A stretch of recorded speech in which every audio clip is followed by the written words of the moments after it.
ইচ্ছে করছে না। ঠিক আছে, আমরা আইনি লড়াই লড়ছি, জামিন করিয়ে মালা পরিয়ে নিয়ে আসবো, এক নম্বর কথা। দ্বিতীয় কথা, যদি এই ধরনের অন্যায় কাজ ক্রমশ বাড়তে থাকে, আমরা আমাদের পরবর্তী পদক্ষেপ গণতান্ত্রিক প্রক্রিয়ায় কি হয় এটাও আমি করে দেবো। এতটুকু মাথায় রাখতে বলবো প্রশাসনকে। পবিত্র রমজান মাস চলছে, কোন ধরনের যদি অন্যায় কাজ করেন কিন্তু আমরা সহ্য করবো না। মনে করছেন যে সরকার রাজনৈতিক ফায়দা লোটার চেষ্টা করছে? 100% মনে করছিল, এটাই বাস্তব। রাজনৈতিক ভাবে সরকার সাহেব দেউলিয়া হয়ে গিয়েছে। সরকার সাহেব উনি দেখতে পাচ্ছেন তার পায়ের নিচের মাটি নাই, কারণ 8-10টা বিধানসভা থেকে লোক নিয়ে এসে আইএসএফ কে চ্যালেঞ্জ করে একটা র্যালি করেছিল। সেই র্যালিতে তিনি সুপার ফ্লপ, পায়ের নিচে মাটি নাই, ভাঙড়ের মানুষ তার সাথে নাই, এটা নাটক করতে হবে। আমি তো চাই এটা ন্যাশনাল ইনভেস্টিগেশন এজেন্সিকে দিয়ে তদন্ত করা হোক, কারণ বোমার কথা এবার উল্লেখ হচ্ছে, এক্সক্লুসিভ যখন ব্যবহার হচ্ছে এখানে এনআইএ তদন্ত করুক। যদি আইএসএফ এর ছেলেরা এর সাথে যুক্ত থাকে তাকে তুলে নিয়ে চলে যাক, দেখবেন দুধকে দুধ পানিকে পানি হয়ে যাবে। একাধিক কারণ আছে, গোষ্ঠীদ্বন্দ্বের শিকার হয়েছে কি সেটাও প্রশ্ন থেকে যাচ্ছে। তবে আমার সব থেকে বেশি সন্দেহ হচ্ছে নিজের ওপরে নিজেই অ্যাটাক করিয়ে আইএসএফ এর নিরীহ সাধারণ ছেলেদেরকে এই রমজান মাসে পুলিশি হয়রানি করানোর চেষ্টা হচ্ছে। তবে প্রশাসন নিরপেক্ষ তদন্ত করবে। প্রশাসন যদি মনে করে যে এই সরকার সাহেবের কথা শুনে একে ওকে নামে মামলা দিয়ে একে ওকে ডিস্টার্ব করবো, এতটুকু বলে রাখছি, অনেক সহ্য করেছি, আমি আর কিন্তু চুপ থাকবো না, একদম ছেড়ে কথা বলবো না, নাটক বার করবো। থানার অদূরেই বোমাবাজি হচ্ছে, তারা জানে না? তাহলে দুটো জিনিস হচ্ছে, শওকত মোল্লা সাহেব ক্যালকাটা পুলিশকে ফেলিওর বলছে, যে ক্যালকাটা পুলিশ একসময় স্কটল্যান্ড ইয়ার্ডের পরে চর্চা হতো,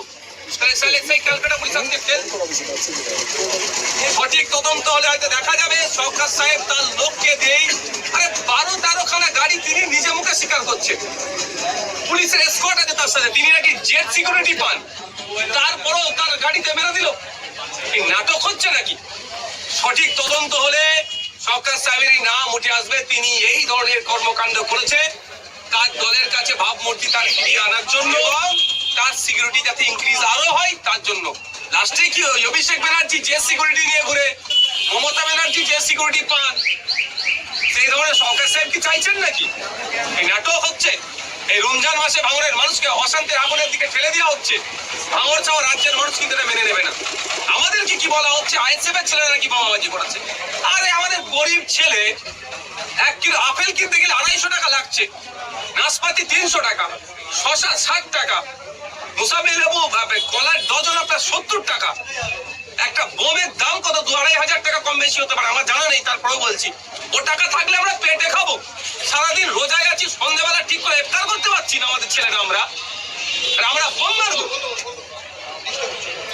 মানুষকে বিভ্রান্ত করা হচ্ছে, প্রশাসনকে বিভ্রান্ত করা হচ্ছে। বাংলার মানুষ জানে ওই ওদের নাটক। 3 জনকে অ্যারেস্ট করা হয়েছে। দেখুন, একজনের পিতাকে ধরে নিয়ে গিয়েছে বলছে না। ঠিক আছে, আমরা আইনি লড়াই লড়ছি, জামিন করিয়ে মালা পরিয়ে নিয়ে আসবো, এক নম্বর কথা। দ্বিতীয় কথা, যদি এই ধরনের অন্যায় কাজ ক্রমশ বাড়তে থাকে, আমরা আমাদের পরবর্তী পদক্ষেপ গণতান্ত্রিক প্রক্রিয়ায় কি হয় এটাও আমি করে দেবো। এতটুকু মাথায় রাখতে বলবো প্রশাসনকে। পবিত্র রমজান মাস চলছে, কোন ধরনের যদি অন্যায় কাজ করেন কিন্তু আমরা সহ্য করবো না। মনে করছেন যে সরকার রাজনৈতিক ফায়দা লোটার চেষ্টা করছে? 100% মনে করছিল, এটাই বাস্তব। রাজনৈতিক ভাবে সরকার সাহেব দেউলিয়া হয়ে গিয়েছে। 15ই ফেব্রুয়ারি মিছিলের আগে তিনি সেই জন্য ভাঙড়ের বিভিন্ন জায়গায় তিনি বলেছিলেন কি, আমাদের সাথে যারা থাকবে না বা আমাদেরকে যারা ভোট দেবে না তাদের নাকি ঘর ফর হ্যান্ডান দেবো না, ওই বলে মিছিলে লোক ভরা দেওয়ার চেষ্টা করেছিল। তাও ভাঙড়ের মানুষ তার ডাকে সাড়া দেয়নি, ফলে পায়ের নিচে মাটি নাই, রাজনৈতিক ভাবে দেউলিয়া হয়ে গিয়েছে। সেই জন্য মাটি ফিরে পাওয়ার জন্য আর সিম্প্যাথি পাওয়ার জন্য এই ধরনের নাটক করছে। আর রেজ্জাক খাকে যারা খুন করলো, সেই আইএসএফ এর নামে দোষ দিয়েছিল, পরবর্তীতে প্রমাণ হয়েছে যে রেজ্জাক খাকে তার দলের লোকেরাই খুন করেছিল।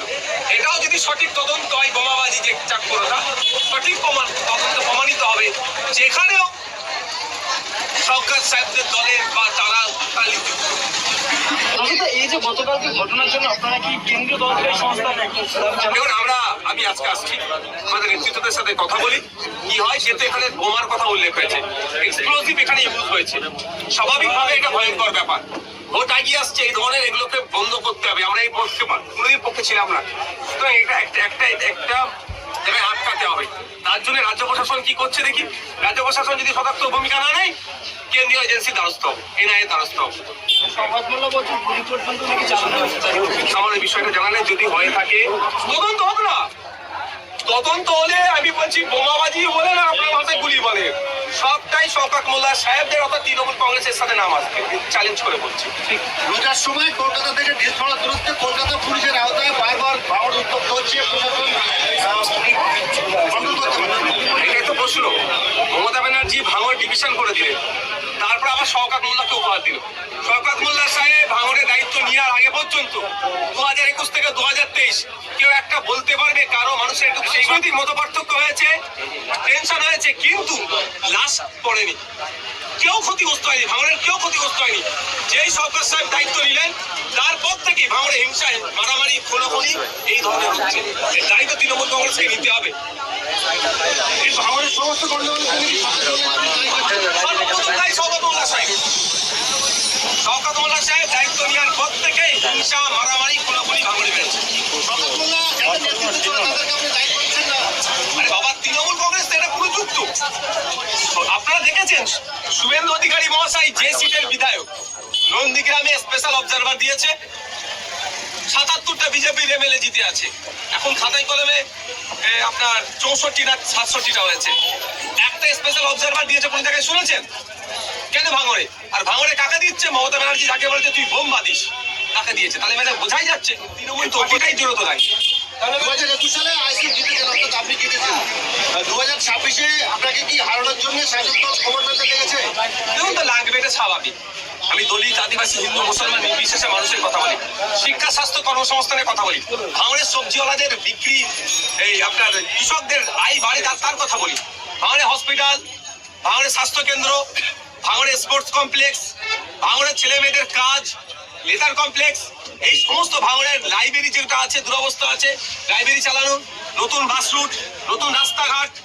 এইসব ভাঙড়ের ডেভেলপমেন্টের কথা বলি রাজ্যের মানুষের কথা বলি স্বাভাবিকভাবে তো আমার উপরে চাপ আসবে তবে ওটা নিয়ে পরোয়া করি না বর্ষিয়ান তৃণমূল নেতা ভাঙড়ের কায়দার আহমেদ তিনিও তো নিরাপত্তা যেমন ভাবতে পারছেন আজ এই দলটা তৃণমূল কংগ্রেস কোন জায়গায় পৌঁছেছে যারা দীর্ঘদিন ধরে তৃণমূল করছে তাদেরকে সাইড করি এখন শওকত মোল্লা সাহেব তোলাবাজিতে ব্যস্ত হয়ে পড়ছে একদিকে যখন বোমাবাজি চলছে অন্যদিকে আইএসএফ কর্মীদেরকে জেল খাটানো হচ্ছে অন্যদিকে তাহলে প্রশ্ন হচ্ছে যে ভাঙড়ে এতগুলো থানা বিরোধীদেরকে আটকানোর জন্য থানার অদূরেই বোমাবাজি হচ্ছে এটা মেনে নেওয়া যাবে যেখানে 12-14 খানা গাড়ি আছে এত পুলিশ আছে বিরোধীদের কারো ক্ষমতা হবে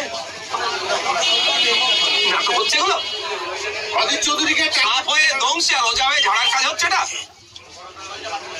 অজিত চৌধুরীকে টার্গেট করে হারানো হয়েছে মোহাম্মদ সেলিমকে টার্গেট করে হারানো হয়েছে সূর্যকান্ত মিশ্রকে প্রাইজ দিয়ে হারানো হয়েছে পরবর্তী টার্গেট কি আপনি হতে পারে মানুষের জন্য কাজ করছি ওই ভয় আমি পাইনি ভাঙড়ের মানুষ খাই না আমার নেতৃত্ব